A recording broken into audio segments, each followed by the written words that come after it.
Hi, everybody. This is the Arsenal Way podcast. My name is Hammad. You can follow me on Twitter at HFooty. And today, Des is alongside me. Hey, Des.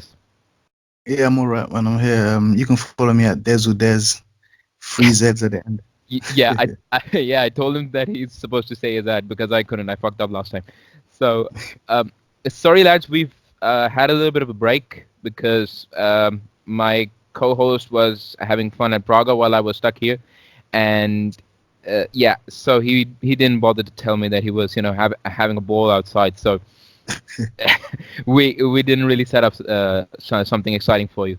So, anyways, we have a lot to discuss, and we're just going to start off with the Bournemouth game, and Des, it was a game of two halves, wasn't it?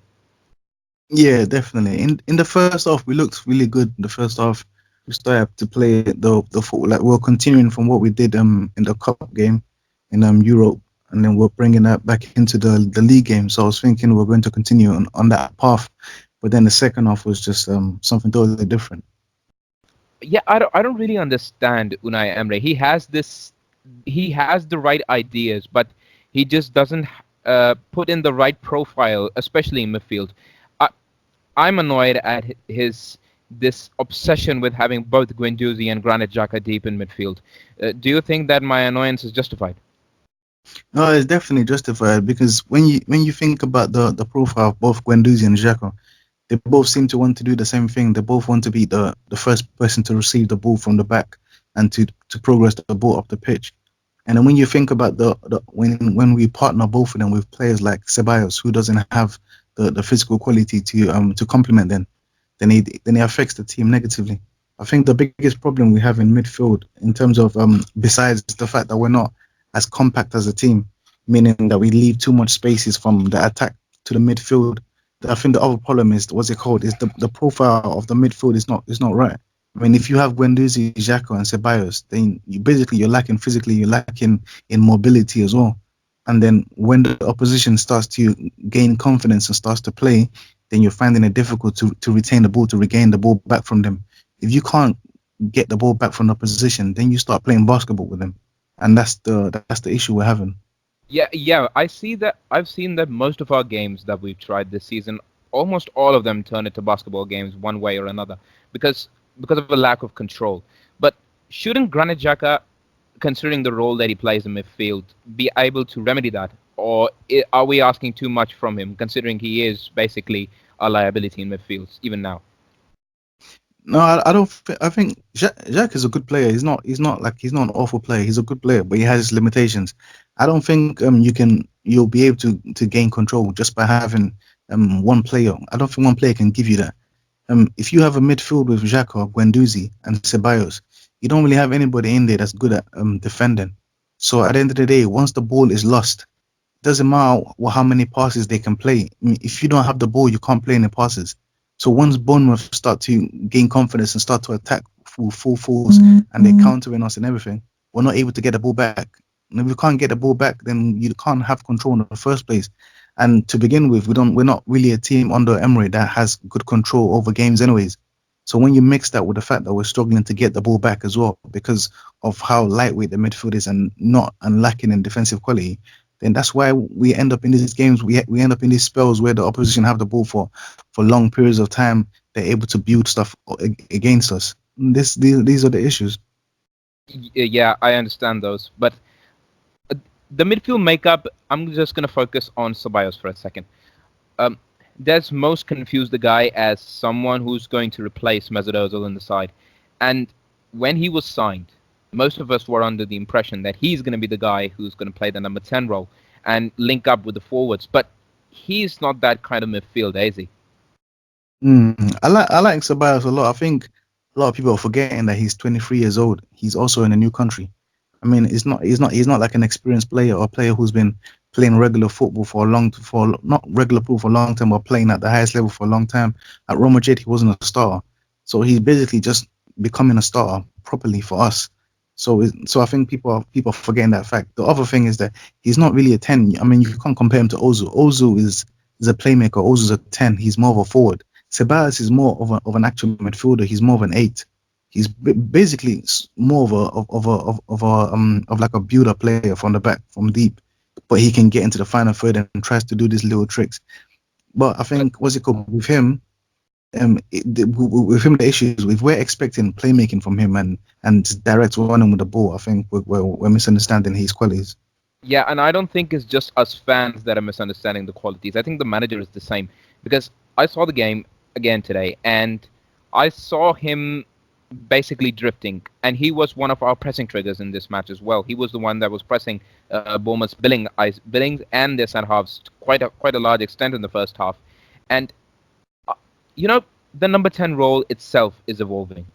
It's changing. It's becoming a more complete role now rather than it was of just one playmaker up there, right there in the middle that was just responsible for handling the final third. It's completely changed now. Players like Mm. Grealish, players like Madison, players like I'm not sure even McGinn fits that category, but hey, fuck it, throw him in as well. But see, these players are they're basically central midfielders that are doing exactly what the number 10 position is supposed to do and doing the central midfield role. So, do you see uh, the role changing exactly the way that I'm seeing it, or do we have an impasse on this? Yeah, no, I agree with that. I think you can see from other clubs. Most clubs play with three midfielders as well, and most clubs don't really play with a proper 10 that stands in that position. If they are playing with a 10, the 10 plays in the midfield three as well, or the 10 plays from wide and comes inside. I think most teams want to leave those players open for players to occupy from different areas. So, for example, they could leave the 10 spot open, like Liverpool, for Firmino to drop back from 9 into the 10 spot. So instead of having someone who's consistently there, they have that spot open for their 9 to run into. And then you've got other teams like Man City, for example, instead of occupying that 10 zone, they have players like Kevin De Bruyne or David Silva who run into that 10 spot from deep.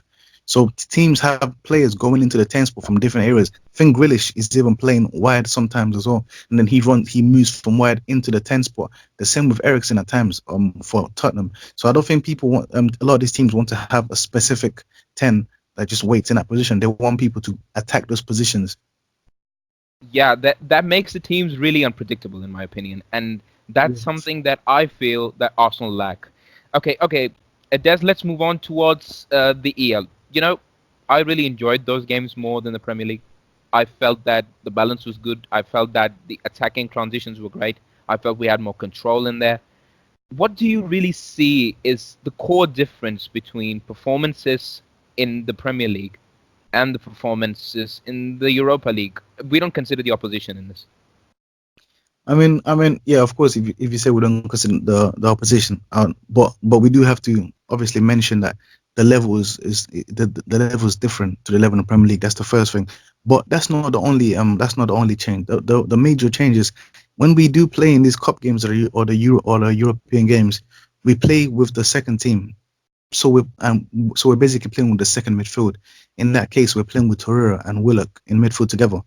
So with that midfield, if you compare it to the first team midfield, this Torreira Willock midfield has more physical quality in there. So we're able to get the ball back. If you look at our pressing in the midweek game in Europe, we're pressing a lot. Our high press is a lot better and it's very relentless because the players have mobility. They've got the legs. They can get forward. They've got the physical quality. They've got the defensive nose, and they know what to do without the ball. They're more active without the ball. They're more mobile without the ball compared to a midfield of Granit Xhaka, Guendouzi, and Ceballos. That's to me the biggest difference is the midfield. Is the balance in the midfield in the midweek games compared to the league games. This really annoys me because we see a completely different Arsenal in the Europa League as compared to the Premier League, and then the manager continues to stick with Granit Xhaka and Guendouzi in the middle, and that surprises me because I felt that the balance is off there. As you mentioned before, that they're both two deep passes, and having those two basically negates the point of having a deep passer. There should be just one guy back there, like kind of like Chelsea's midfield. I want to talk about that, Des. Why don't we try imitating what Chelsea do in midfield? I think we have the profiles to do it, don't you think? Yeah, I do. I do. I was mentioning this over there as well. If you look at the way Chelsea's midfield is built, You look at Lampard bringing in Mason Mount. To me, Mason Mount, he's not a playmaker. He's not a defensive player. He's a player who's got very good movement and is willing to attack spaces in the opposition's box. He's willing to go behind the opposition's midfield. So he's willing to just keep making these runs. And when you make runs like this, you force the opposition's midfield to turn around. When you have teams turning around, when midfield's turning around constantly, that's the hardest thing to defend. It's easy to defend a player that's just in front of you playing passes because you're not disorganized. You can organize yourself and sit deep. But when you have players running behind you, then you have to keep turning. You have to keep making sure that you can read the game. You have to keep trying to anticipate. That's more difficult to defend than just players standing in front of you, which is what we have.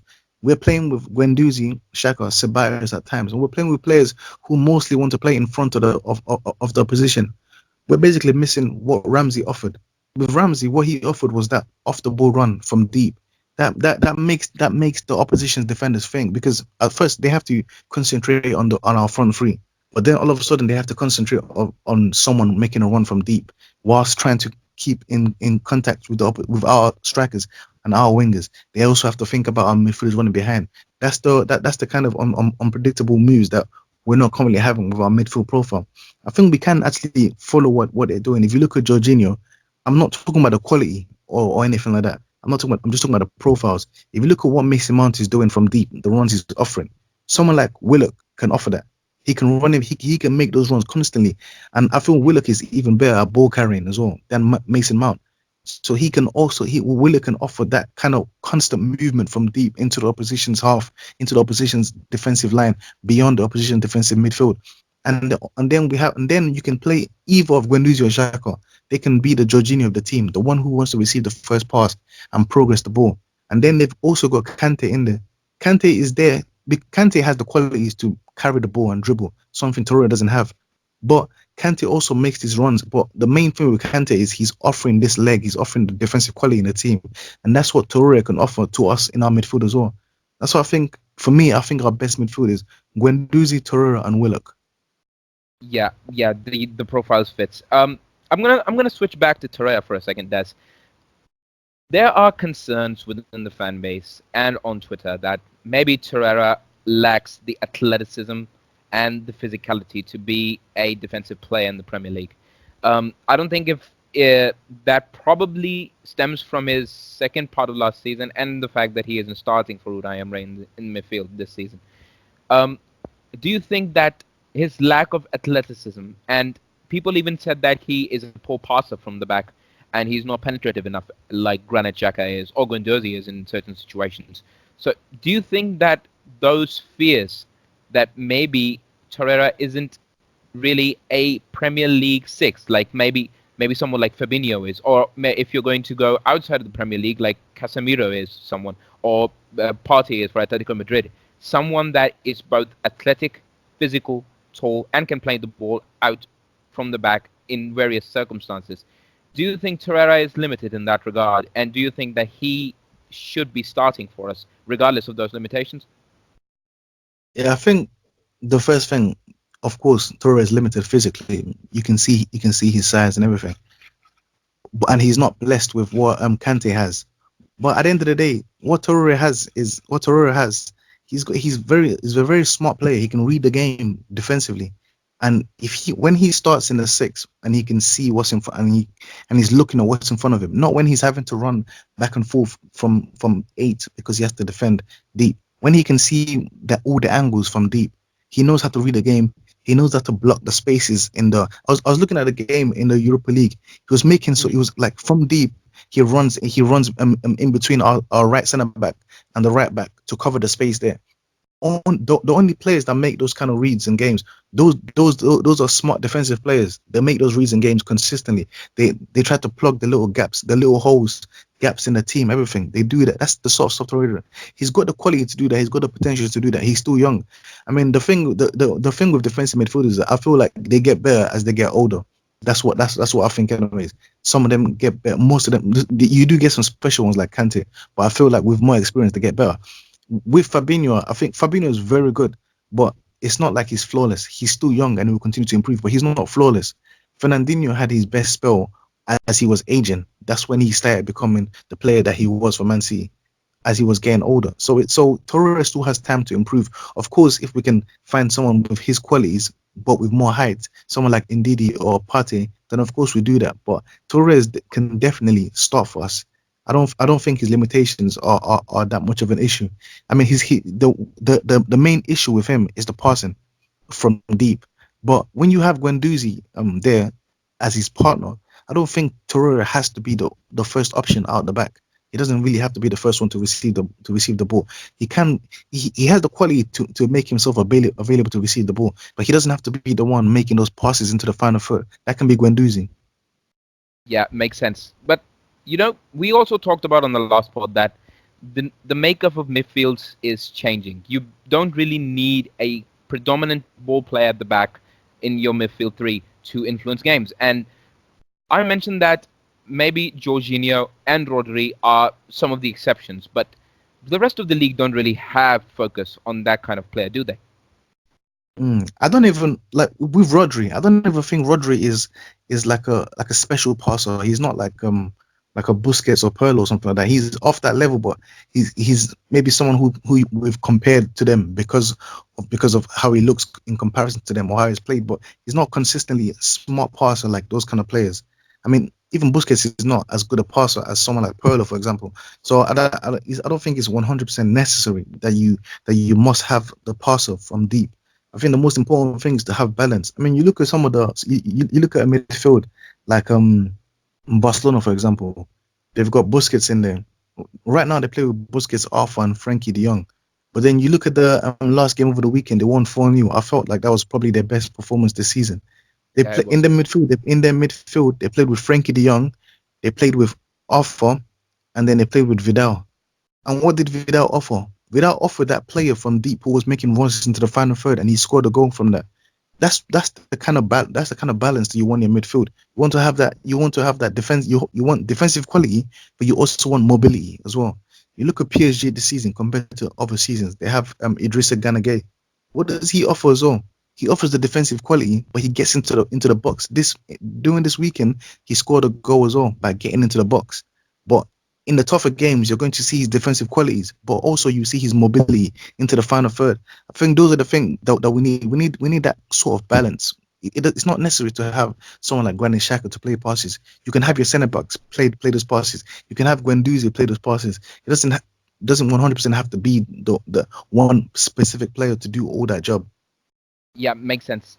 And the thing is, the game's changing around so much that we have different perceptions of the midfield three. Okay, I'm just gonna go dive into two players whose situations are completely different at the club right now. The first is Nicolas Pepe. There are doubts about the guy fitting in at the Premier League. There are doubts that he isn't what we paid for him, basically, and there are doubts that he isn't as influential in games. But what I've noticed is that maybe, just maybe, we're asking too much from him in terms of what he provides us in the games. We're asking him to dribble. We're asking him to influence the final third. We're asking him to score. We're asking him to provide penetrative passes to both Aubameyang and Saka in certain situations. Um, do you think that the lack of that controlling playmaker, or someone like Ozil, or maybe even somebody like Ceballos, for example, the lack of that player is taking the perception of Pepe to this direction, or do you think that is just him trying to adapt to the league?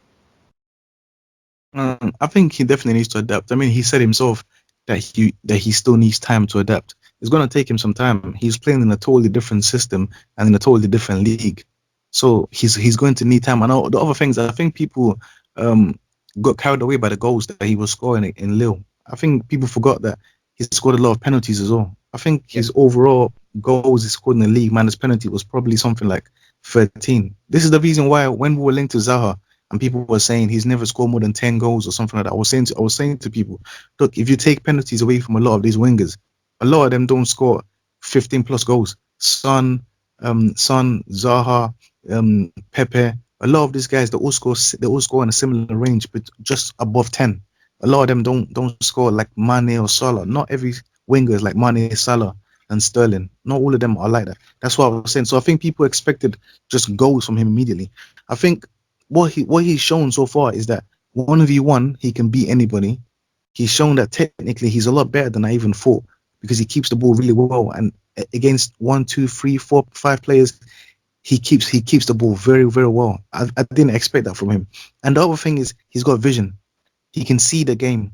So what I'm starting to think is that I don't think he may not be that goal threat, the one like I was saying before. He's not. I don't think he's like a Salah kind of player. I think he's more like a Mane kind of player. Someone who wants the ball, who wants to receive the ball and then start running with it.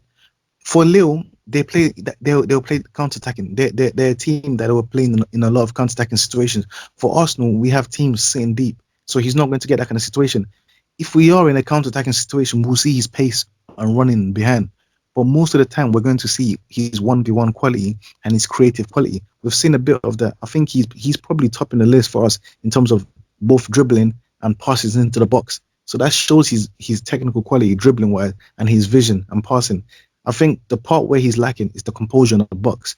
And I think sometimes he's underestimating the opposition. He went because there was a moment in the last game where he was dribbling and he just had to play the last pass and just pass it, but instead tried to dribble again. Then he lost the ball. I can't remember when exactly that was, but he lost the ball. I think sometimes he's thinking this is still the French league, and he needs to understand some of the defenders in his league and know what he can get away with and what he can't. I think that's the key thing. He will adjust because Shawnee took time to adjust as well. He will adapt and then he'll get better from them. Yeah, that's pretty well done, mate. Because I felt that people needed a perceptive thought on Nicolas Pepe. I personally think that he's someone who is a fantastic dribbler, a goal threat, proficient goal scorer. I don't know. I doubt that. I doubt that. We're gonna move on to the second player, mate. Mesut Ozil. There's countless debates on the guy throughout the week on Twitter. There are people who are screaming for Emery's head, which basically I am one of them. There are people that want Mesut Ozil in the side regardless, because basically he is, well, to be honest, he is our most productive player in the final third in terms of creating chances. And there are certain people that basically say that we're not treating him well. At what point, mate, do you make sense of this entire situation and say that, okay, we're not playing Mesut Ozil because the manager doesn't want him? That's one. We're not playing Mesut Ozil because he's not serious in training. That's second. And we're not playing Mesut Ozil because it's personal between them. Which one of them is the more likely scenario? Because the situation keeps on changing every time the guy isn't in the squad. He wasn't even in the Europa League squad. And that is pretty puzzling itself. So, where do Arsenal go from here with him? I think is a case that the manager doesn't want him. And the training stuff and stuff like that, I'm not too sure, but I don't think you get to that level without training properly. I don't think you can never reach the level that he's reached in his career unless he's given up and he doesn't care anymore. But we don't know that, so I'm not going to really try to get into that. The thing is, if Emery didn't have the backing of the club that they wanted Ozil out, I don't believe you can. The club will pay Ozil 350k a week for him not to be in the squad. I think the club wants him out, and Emery doesn't want to use him. So they're both in agreement that Ozil is not important to the club. That's the reason why he's being treated this way.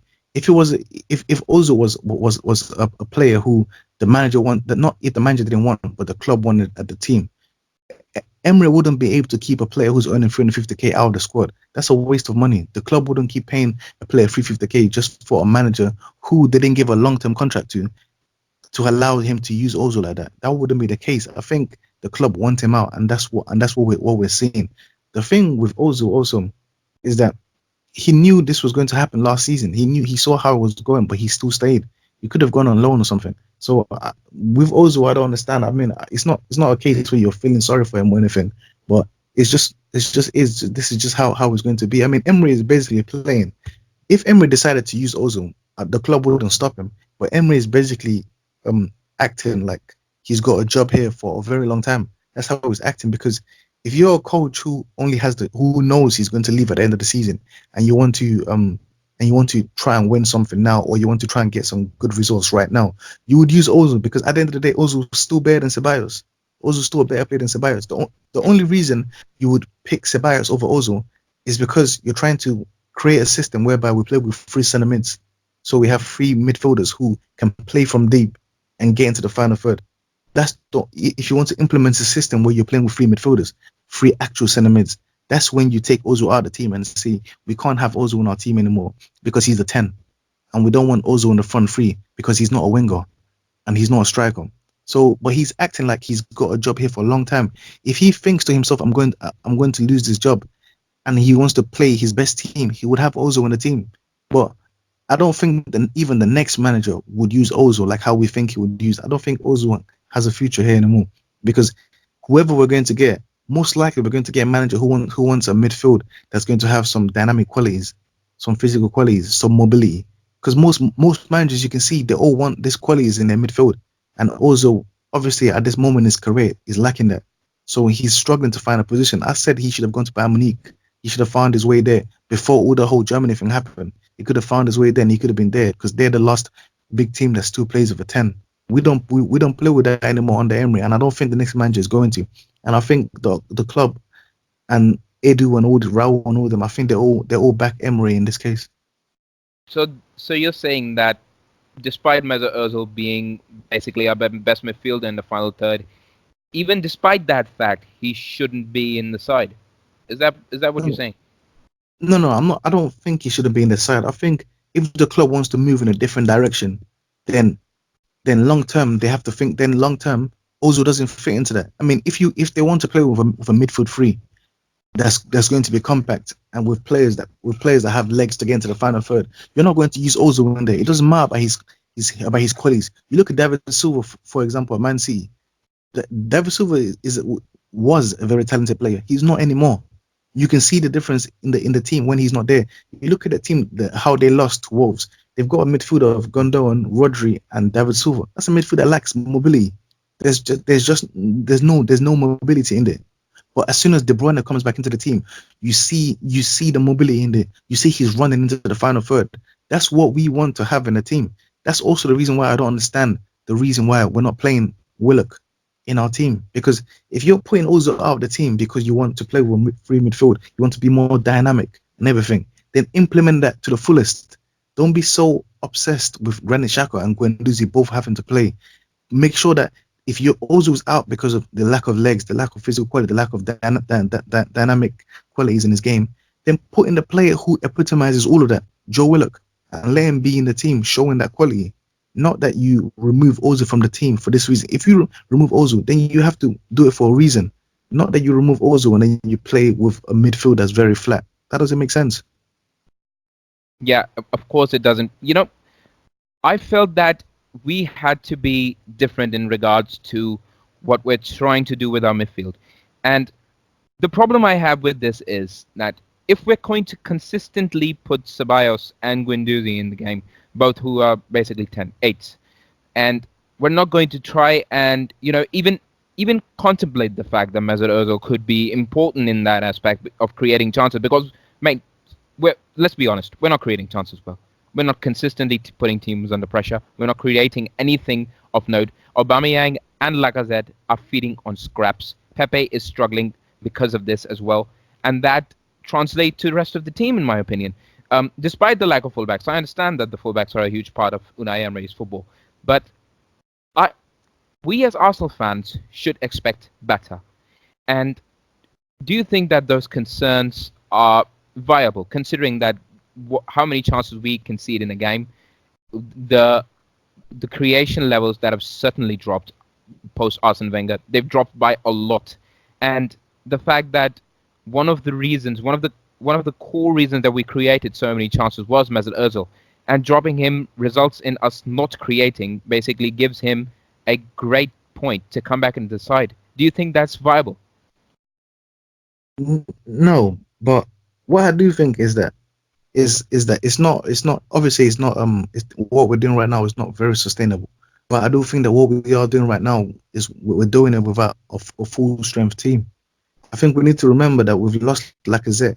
Lacazette per 90 minutes in the league is averaging almost 5 shots per game. This is a big difference to what he was doing before this, because before this he was struggling to get off shots.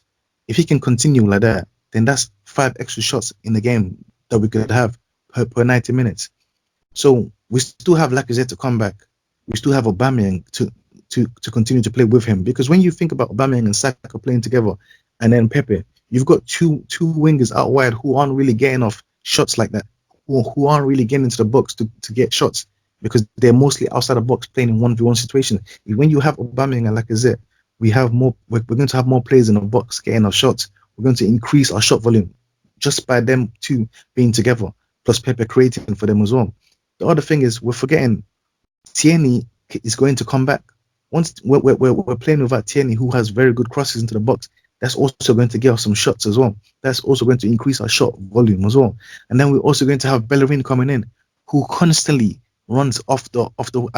With Bellerin, I don't think he's that good technically, but physically he's going to continuously make runs up there, which is going to support Pepe, which will create space for him, allowing him more freedom as well, and allowing him to another option for someone to link up with, which he's lacking a bit at the moment. So with all this, with Bellerin coming back, with Tierney coming back, with Lacazette coming back, then you have Aubameyang, then you have Saka, and then Martinelli, who's also a player that can get us shots. In the last game, he took 7 shots, Martinelli all by himself, and created 5 key passes, 4 or 5, just by himself. That means he's created 11 or 12 shots individually by himself. So that's a player that can do that already. So we basically lack the creativity input, in my opinion, and I see your point about both Tierney and Bellerin, but I want to focus on this aspect again, Des.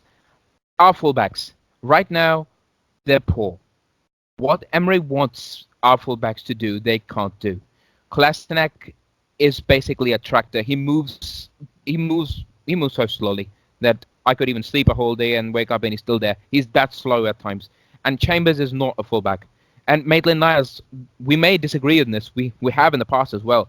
I don't think that Niles is a fullback. He's technically great. He's efficient. But he's not a fullback. He isn't educated to be a fullback. And that shows, because when comparing both Chambers and Niles, I felt that you could see that when a player is educated defensively to become a fullback, they play like a defender in that aspect. Niles can't. He's constantly thinking of going in drive in midfield, despite his great qualities on the ball. He is better than Bellerin in that respect, that he is technical. But you don't need technical ability on fullback 24/7. You need athleticism. And do you think that in that aspect, both of our fullbacks, Tierney and Bellerin, would help in increasing the athleticism that we lack in wide areas, and Willock coming in? What kind of impact do you see these three having if they're constantly given chances in the squad by the manager? That's what I think could change a lot in our team. If we bring back Tierney, we bring back Bellerin, we bring in Willock, we have a front three of Aubameyang, Lacazette, and Pepe. Already we have a team. We have pace in the wide areas. We have a lot of physical quality in the wide areas. In the midfield, if we have Torreira and Willock, that's a lot of physical qualities in midfield as well. And we're not going to be getting into this end-to-end games because we have players who can keep up in midfield with opposition counterattacks. In transition, we have players who can keep up in Tierney and in Willock and Torreira. If we have them, we can keep up with these teams. When they start to counterattack, we can also run with them. We can get the ball back. We can retain the ball. That increases our physical quality, which increases our defensive quality. It means we end up having the ball a lot more than we have right now. When we do have the ball a lot more than we have, and we can pin teams back, then with Tierney and Bellerin out wide, we're going to get some more crosses into the box, further increasing our shots per game, which is an issue right now. So I think all those players will help us together. But that's why I think we're third right now, and we're here to bring all these players in. I think we've still got a long way to go. We've still got more improvements to make, even with Emery's limitations.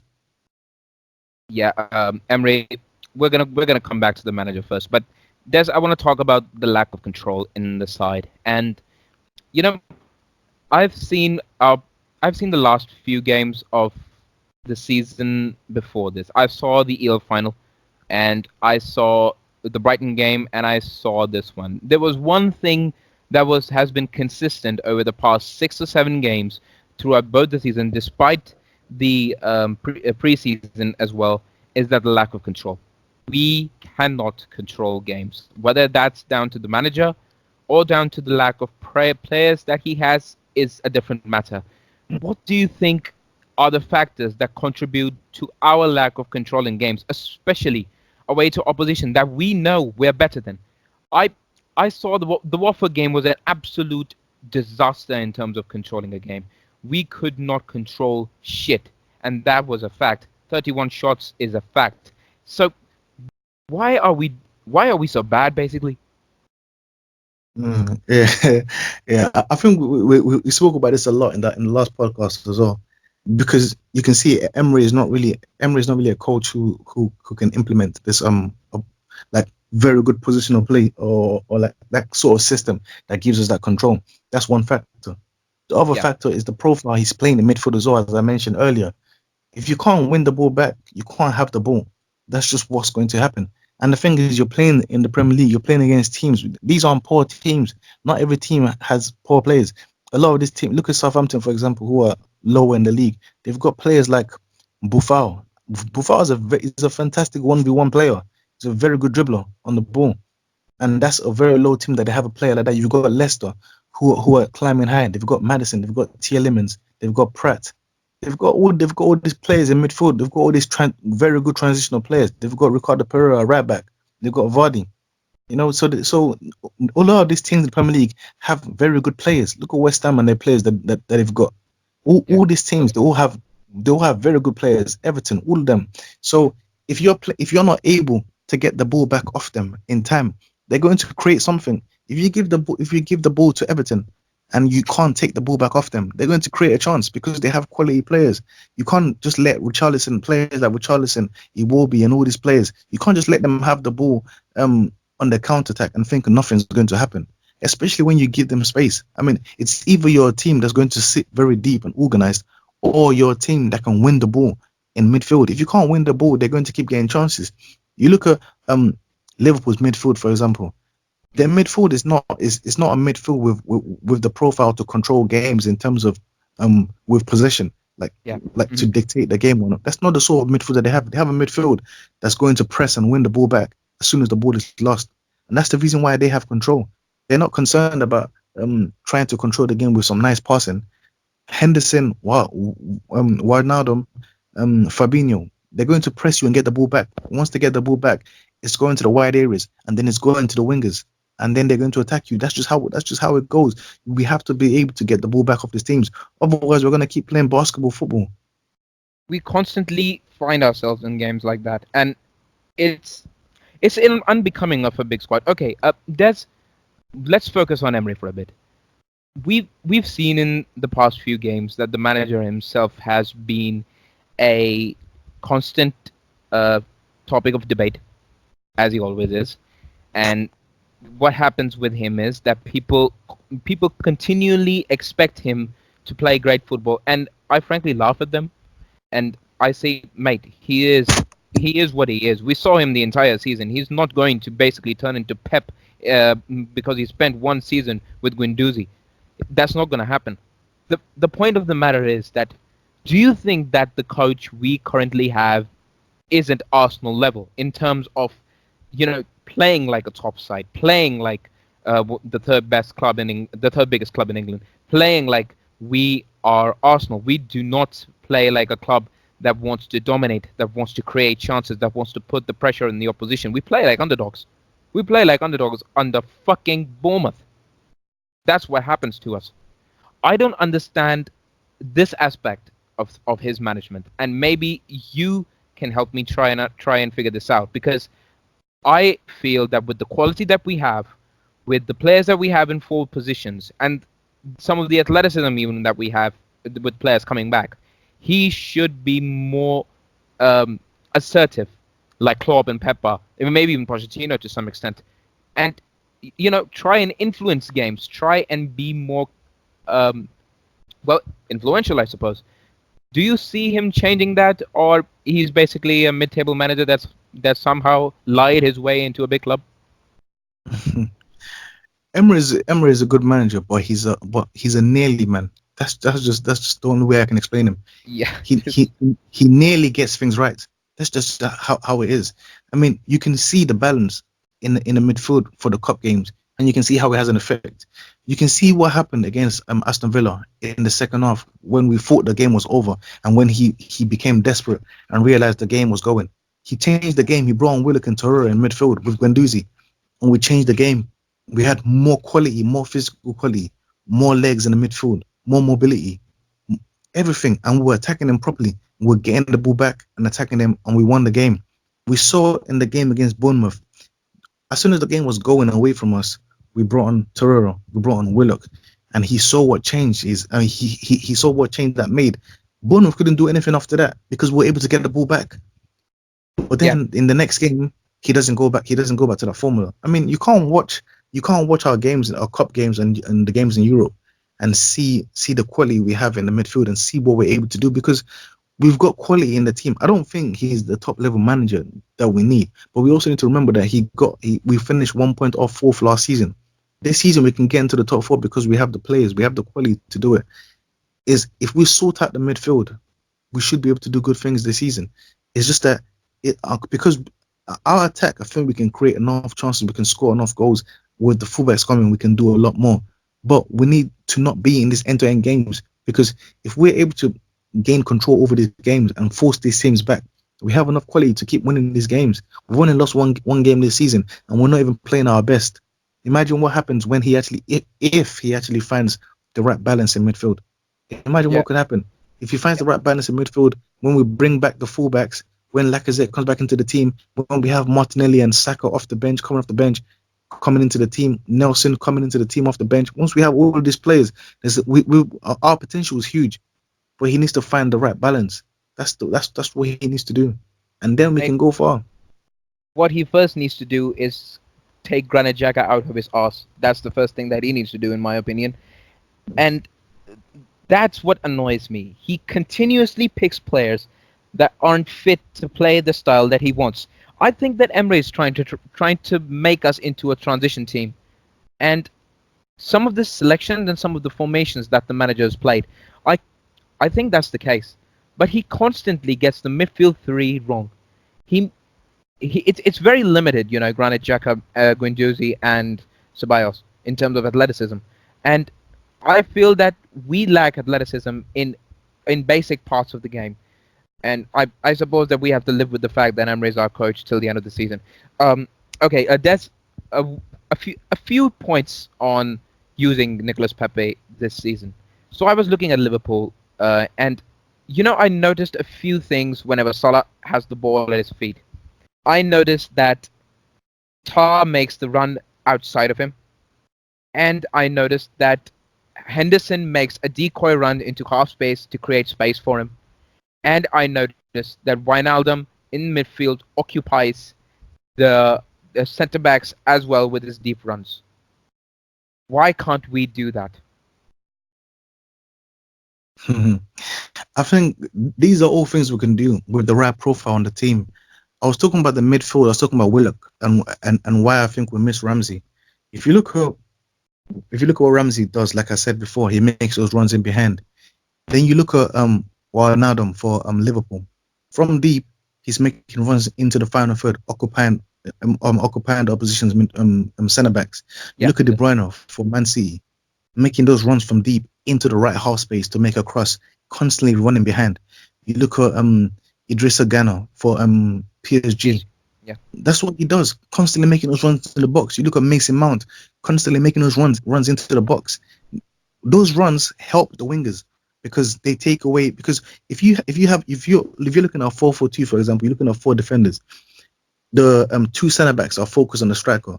The two fullbacks are focused on the wingers. If you have one person running in between the right back and the right centre back occupying the space, you're taking this concentration off the player they're supposed to be marking. So then you're immediately making somebody free in the final third. That's how you disorganize opposition with movement. You need movement in the team. That's the only way to be successful. You need movement into the final third, movement in the box. If you're still and you have just players in 1v1 situations, you're going to struggle to create chances and struggle to create shots. If, like you said with Salah, with Henderson and Trent making those runs, if we have Pepe at right wing, we have Willock at right centre mid, making runs into the right half space. Then we have Bellerin at right back, also making runs off Pepe on his right side. You're immediately giving Pepe so much movement around him, and you're taking away defenders away from him. That's how you give Pepe more space. That's why I was mentioning that Willock needs to come back into the team, especially to play as a right centre mid. If he plays in there, you hold Pepe. I think Ramsey would have actually done well with Pepe because of the way when Ramsey plays on right centre mid, those are the kind of runs he'll make. It will create space for Pepe. I think Ramsey and Pepe would have been a very good partnership if Ramsey was still here, Yeah. and Willock can be that player for us. Willock has the quality to be that player for us, and I feel that we're a nearly team. Like the manager, we're a nearly team, and finding that balance in midfield, I think, solves a lot of our issues. Our fullbacks coming back basically solves the issues. But what do we do about the manager being a fucking coward? And I don't understand this. We have the quality to impose ourselves on low-level oppositions that we know we're better than. Like, we know we're better than Watford. We know we're better than Bournemouth. We know we're better than Sheffield Wednesday. But can we win games against them away from home? I doubt it. And that doubt is a culmination of the fact that we had a poor away record under both Arsene Wenger and Unai Emery. And so what do you really think is the reason for that poor record to continue over two managers with distinctly different philosophies and styles and way they approach the game? Mhm. I don't really remember our away record too much this season, but I think it can improve and it can get better. With Emery, in terms of not wanting to impose himself, I don't think it's a case of not wanting to impose himself. I mean, if you ask any manager, do you want to have control over this game? They'll tell you yes. It's just about if you can implement it or not. So I think with Emery, he just needs to pick the right selections to be able to impose himself in these games, and he's getting it wrong. Meanwhile, in the Europa League game, where he has the opportunity to play the younger players, then there's less restriction, and he can pick whoever he wants, and then he gets it right there. Not that he can't pick who he wants in the league, but I think he's sort of obsessed with having Xhaka and Guendouzi in the team. I think at the start he had Xhaka in the team, and that's what he wants. But then Guendouzi started playing very well, and now he wants Guendouzi to make it. So now he's stuck with those two players when really it should just be one of them, not both. But because he likes both, they're both playing. That's just what it is. It's like the situation with Sarri at Chelsea, where they're playing with a midfield of Kovacic, And Jorginho. Jorginho, and Kante. Then you're thinking to yourself about Sarri. You're thinking to yourself like at Napoli he had Hamzik, he had Alan. Jorginho, and he had Allen. You had Yeah. Allen making runs into the final third. You had Hamzik making runs into the final third and creating. But at Chelsea, you've got Kovacic, Jorginho, and Kante, which is basically a flat midfield beside what Kante can do. I mean, Kovacic has good dribbling qualities, but he's not very creative. So then you've limited yourself by playing those three. And then obviously because he wanted Jorginho to play so badly, and he likes Jorginho, then he's stuck with that midfield. That's what Emery is in right now. The midfield is imbalanced until he plays a game whereby he doesn't have to play the first team. Then he picks a more balanced team. You can see that he knows what balanced team is. It's just that when he has to pick his first choice, he's stuck with the choices of Xhaka and Guendouzi. I mean, at some point he has to decide which one he wants to play and pick one. And when you pick that one, the moment he picks one of Guendouzi and Xhaka, we're going to have balance in the team immediately. Because the moment he picks one, Torreira will have to play and Willock will have to play. Even if it's Guendouzi, Torreira, and Ceballos, the balance is still quite good in that midfield because he still has legs and he still has defensive qualities. But the moment you start playing both Guendouzi and Xhaka, especially in the deeper areas, then it's not. Then we're losing defensive quality. I also think that Guendouzi's talent is basically making Emery do this. I've when Guendouzi was signed, we all thought that he was just this player that would probably, start a few games in Europa and he would start a few games for us in the league off the bench. But he exploded onto the scene. He's basically been our best midfielder so far this season. And his drive, his influence, and his ability on and off the ball, which is improving a lot basically, is basically forcing Emre into constantly playing him. That mixed with the fact that Granit Xhaka is now the club captain and the responsible one of the midfield three and the most experienced one, is making him play both. I think this is a less of a tactical decision and more of a decision based on ability on the ball. Wouldn't you agree? Yeah, I definitely agree with that. I think he probably didn't realize how quick Guendouzi was going to rise into in terms of his potential, and Yeah. he can see what Guendouzi can become. So he's almost forced to play Guendouzi to give him the experience that he needs, which is a good thing. I said last season that we're going to gain from the experience we're giving Guendouzi right now when he's nowhere near his peak. We're giving him all this experience. We're going to reap the reward for all these performances we're giving him. Most players don't get to play at this level for this sort of club at that young age and get to play consistently in the team. Consistent. You don't really get that. So eventually, when Guendouzi reaches the level he needs to reach, we're going to gain from everything we've sacrificed for him to be in the team. But he obviously had Xhaka in his mind already, and then Guendouzi came into the scene, and now he's got two players that he doesn't want to go away from picking because of that. I mean, it's almost a gift and a curse because if Guendouzi didn't, because with Guendouzi we're getting a bright youngster and who's got a lot of who's got a high ceiling, but then at the same time we're getting a midfield that's not balanced. So the manager has to make that choice. I mean, He has to, I yeah, wouldn't, he has to yeah, basically make that tough decision, right? yes, he has to make that. Yeah, because I wouldn't want to drop Guendouzi. But even if it was Guendouzi that was dropped, if we had a midfield of Xhaka, Torreira, and Willock, I mean, that's a midfield that has a lot of quality. Even if we had a midfield of Xhaka, Ceballos, and Willock, that's a midfield with a lot of quality. You just have to add it. I mean, at the end of the day, even if it's Guendouzi and Xhaka, if you remove Ceballos and play with Willock, that's even better than playing with Guendouzi, Xhaka, and Ceballos as well. I mean, it's not what I want because I want Torreira to be in the team because I know that Torreira and Willock in the team helps us a lot. But even if it's just one of Yeah. Torreira or Willock, it doesn't have to be both. Even if it's just one of them, we need to have at least one of them in that midfield. Otherwise, we're going to keep struggling. We're constantly going to struggle and make games into basketball. Okay, that's the final questions, and it's going to be about the young stars that have just recently broke in, and I'm going to turn the attention towards Bukayo Saka first. So, what do you make of him? Because against the game with Bournemouth, Emery switched him towards the right wing for a little while, and I think he struggled. But on the left, he's an absolute natural, and his ability to beat the man and basically be a great helper to his fullback is well fantastic, to be honest. And do you think that he deserves to constantly start games for us, or is this just something of a youngster trying to impress his manager? Mm.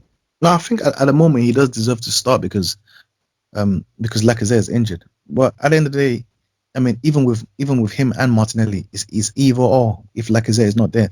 But I don't think they're going to be starting when Lacazette comes back. I mean, for balance, you want to have them, but in terms of for efficiency in the final third, you want to have Lacazette, Aubameyang, and Pepe in the team. That's what I think we need to have because Pepe will offer the creativity, and we need a primary goal scorer, a secondary goal scorer. We need at least two options in a box every time, and that's what Lacazette and Aubameyang offer us. Regarding Saka, I think he's got a high ceiling. I like his qualities. He's got very good technical qualities. He's got physical qualities as well. He's very fast. He can drive with the ball. He's good in 1v1 situations. I mean, he's got everything. He's got everything, and he can see a pass at the same time as well. He can beat the players. I'm not sure about him at right wing.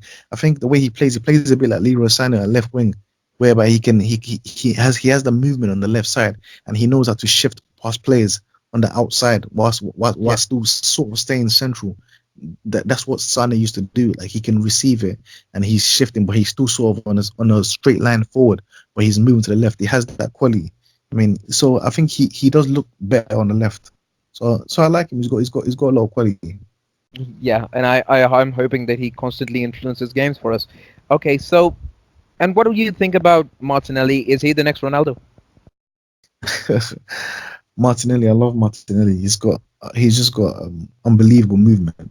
I couldn't believe his movement when I watched the first preseason game with him and I saw the movement he made to score his first goal from us. I was like, this guy is desperate. He's hungry to score goals.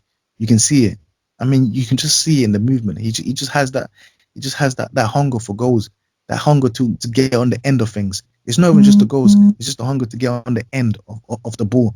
When you play a ball in behind, he's running there. It reminds me of players like Diego Costa, players like Luis Suarez, who you play a ball into the channel, and they start running after it because they want to get there first. Because they feel like once they get there, something can happen.